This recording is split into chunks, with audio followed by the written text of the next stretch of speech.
TVK கட்சியோட தலைவர் தளபதி விஜய் அவர்கள் ஏடிஎம்கேவை ஏன்பா கிரிட்டிசைஸே பண்ண மாட்டாரு, டிஎம்கேவையும் பிஜேபியை பண்ணுற அளவுக்கு ஏடிஎம்கேவை வந்து விமர்சனம் பண்ணலை. ஃபஸ்ட்டு மாநாட்டில் ஏடிஎம்கே பற்றி பேசவே இல்லையே, என்ன தான் பிளான் வச்சுருக்காரு, ஒருவேளை ஏடிஎம்கே கூட கூட்டணி போகிறாரா, இந்த மாதிரி கேள்வியெல்லாம் வந்து அப்பப்போ ஒரு ரூமர்ஸ்லாம் வரும்.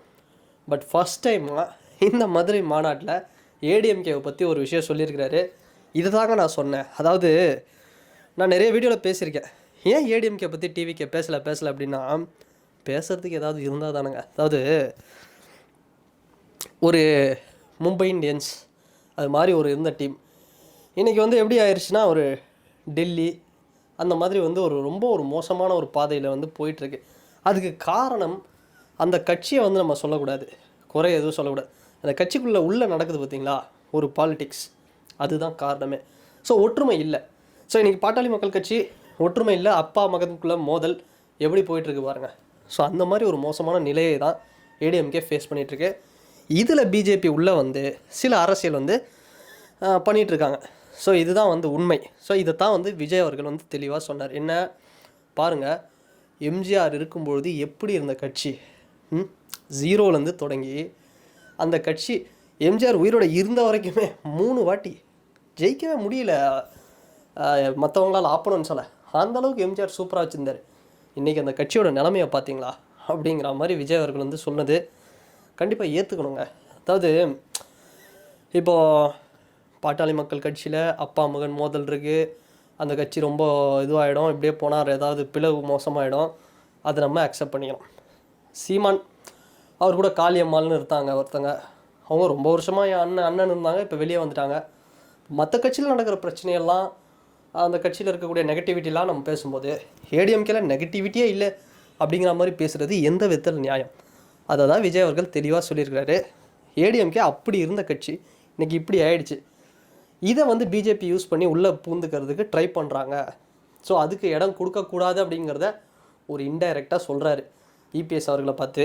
அதை புரிஞ்சிக்காமல் இபிஎஸ் அவர்களும் பார்த்தோம்னா ஒரு பதில் சொல்கிறாரு. இப்போது எல்லாரோட இதுவும் என்னென்னா, டிவிகே பிஜேபி எதிர்க்குது, டிஎம்கேவே எதிர்க்குது, ஓகேவா?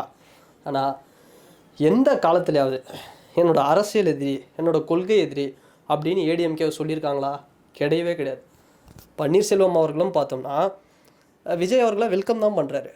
ஸோ நான் வந்து தனி கட்சி ஸ்டார்ட் பண்ணுறேன்னா இல்லையா தெரில, சப்போஸ் தனி கட்சி ஸ்டார்ட் பண்ணால் விஜய்கிட்ட கூட நான் போய் இது பண்ணுவேன், தம்பிக்கு எப்போவுமே ஆதரவு அப்படின்னு தான் சொல்கிறார். டிடிவி அவர்களும் சரி, சசிகலா அம்மாவும் சரி, எல்லாருமே வந்து ஒரு ஆதரவு தான் தராங்க. அப்படின்னும்பொழுது அந்த ஏடிஎம்கேவுடைய அதிமுகவுடைய அந்த தொண்டர்களுடைய மன குமுறல்களை தான் வந்து தளபதி விஜய் அவர்கள் வந்து சொன்னாரே தவிர பர்பஸாக வந்து கேவலப்படுத்தணும், இபிஎஸ்ஸை கேவலப்படுத்தணும் அப்படிலாம் வந்து சொல்லலை. இப்போ கூட ஒன்றும் இல்லை, ஒரே ஒரு ஆப்ஷன் தான். ஏடிஎம்கே இபிஎஸ் அவர்கள் பிஜேபி கூட சப்போஸ் அலைன்ஸ் வைக்கலை அப்படின்னா கண்டிப்பாக அந்த கூட்டணிக்கு விசிகே வர வாய்ப்பு இருக்குது. திருமாவளவன் அவர்கள் வருவார், ஏன் சீமான் அவர்கள்ட்ட வரலாம் சொன்னால். ஸோ அப்படி ஒரு ஃபார்மேஷன் வந்து வரும். அப்படி ஒரு வேளை வரும்போது தேமுதிகவும் வரும், டிவிக்கே ஃபுல்லாக ஒரு லீடு எடுப்பாங்க. அப்படி வரும்போது அந்த கூட்டாட்சி, நீங்கள் 2.5 வருஷம் நாங்கள் 2 வருஷம் அப்படி கூட இருக்கலாம், இல்லை ஒரு டெப்டி சிஎம், ஸோ அந்த மாதிரி வந்து ஏதோ ஒரு பவர் ஷேரிங்கோடு வந்து இருக்கலாம். ஸோ அப்படி எதுவுமே இல்லாமல் இல்லாதது எதையோ சொன்ன மாதிரி அவர் மேலே போட்டு தாக்கிட்டு பாருங்கள். இபிஎஸ் அவர்கள் என்ன சொல்கிறார் விஜய் பார்த்து, விஜய்க்கு அரசியல் தெரியலைங்க, அவர் வந்து இன்றைக்கி யார்கிட்ட இருக்குது, ஸோ என்கிட்ட தான் இருக்குது இந்த கட்சி, அவர் அரசியல் தெரியாமல் வந்து பேசுகிறாரு, இவரெல்லாம் வந்து ஒரு கட்சிக்கு தலைவராம் அப்படிங்கிற மாதிரி. நீங்கள் விஜய் அவர்களை விமர்சனம் பண்ணி என்ன பிரயோஜனம்? ஒன்றே ஒன்று சொல்லிட்டோங்களா, ஏடிஎம்கே நிறைய வீடியோவில் வந்து ஏடிஎம்கே தனித்து வர்றதுக்கு ரொம்ப கஷ்டம் அப்படின்லாம் நான் சொல்லும்பொழுது என்ன அப்படின்னா, ஒரு ஸ்ட்ராங்கான கூட்டணி அமைச்சாலும் கூட 50-50 தான் அப்படின்னு நான் சொல்கிறதுக்கு காரணம் என்ன? உங்கள் கட்சிக்குள்ளே போன எலெக்ஷன்லேயே 2021 அசம்பிளி எலெக்ஷன்லேயே நீங்கள் எல்லாம் ஒரு டீமில் ஒத்துமையாக இருந்திருந்தீங்க அப்படின்னா கண்டிப்பாக வின் பண்ணியிருந்துருக்கலாம். ஸோ அதை விட்டுருங்க. சப்போஸ் இந்த லோக்சபா எலெக்ஷன் 2024லையாவது ஒன்றா இருந்திருக்கலாம்ல. ஸோ அப்படி இருந்தால் கூட ஒரு பெரிய லெவலில் வின் பண்ணிடலாம். உங்கள் கட்சிக்குள்ளே அதிமுகக்குள்ளே இவ்வளவு பிளவுகள் இருக்கும்பொழுது அது விஜய் அவர்கள் இல்லை, சாதாரணமாக அரசியல் பார்க்குற ஒரு இப்போ தான் அரசியல் கற்றுக்கிட்டு பார்க்குற பையனுக்கு கூட அதை வந்து அனலைஸ் பண்ண தெரியும். ஸோ அந்த நிலையில் தான் இன்றைக்கி அதிமுக இருக்குது. அதை இபிஎஸ் அவர்கள் ஒத்துக்கிட்டு தான் ஆக வேண்டும், அது நம்ம மறுக்கவே முடியாது. ஸோ அதை தான் வந்து நானும் வந்து சொல்கிறேன். ஸோ பார்க்கலாம்.